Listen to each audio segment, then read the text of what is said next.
Welcome back to my channel. अस्सलाम वालेकुम friends, कैसे हैं आप सब? उम्मीद करती हूँ सब ठीक ठाक होंगे, खैर ऑफियत से होंगे। तो आज आपके साथ एक आजमूदा टिप शेयर करने जा रही हूँ जिसको आपने रोज़ाना इस्तेमाल करना है। सुबह भी कर सकते हैं, शाम को भी कर सकते हैं, यानी दिन में 2 दफ़ा आप इस्तेमाल कर सकते हैं।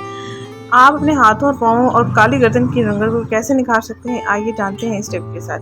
तो सबसे पहले आपने एक प्याली लेनी है। एक प्याली में आपने बेसन का आटा लेना है, यानी कि ग्राम फ्लोर, और इसमें 1 चम्मच आपने शहद ऐड करना है और इन दोनों को आपने अच्छे से मिक्स कर लेना है और बाकी के इंग्रेडिएंट भी हम इसमें ऐड करेंगे। और ये इंग्रेडिएंट नेचुरल है। हाथों पर जमी हुई मैल, पाँव पर जमी हुई मैल, सन टैनिंग, सन बर्निंग बिल्कुल साफ़ हो जाएगी। अगर आपके बाजू का कलर भी फेयर नहीं है तो आप अपने बाजू पर भी ये इस्तेमाल कर सकते हैं।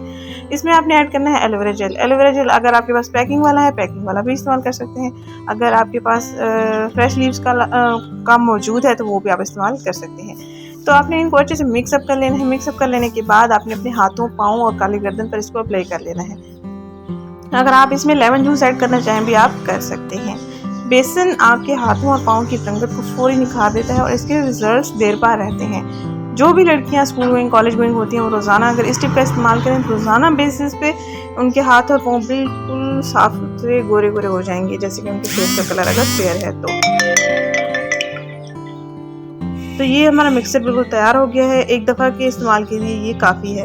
यानी आपने सुबह को भी अलग से बनाना है, शाम को भी अलग से बनाना है। ईद आने वाली है, 1-2 दिन बाकी हैं, रमज़ान शरीफ गुजरने वाला है। तो आप जो लड़कियां परेशान हैं हाथ और पाँव की रंगत के लिए, जो ख़वातीन किचन में काम करती हैं वो भी उनको टाइम नहीं है खुद की केयर करने के लिए, तो इस छोटी सी टिप को किचन में ही बनाएं और वहीं पर इस्तेमाल करके धो लें। ये देखें, आपने इसको सारा हाथों और पाँव पर लगा लेना है और उसके 5 से 6 मिनट बाद वॉश कर लेंगे। पहले ही इस्तेमाल से आपको काफ़ी अच्छे बेस्ट रिजल्ट्स मिलेंगे और आपके हाथों की स्किन नरम और मुलायम हो जाएगी। अगर आप मेहंदी लगवाएंगे तो मेहंदी भी आपके हाथों पर बहुत जचेगी, खूबसूरत लगेगी।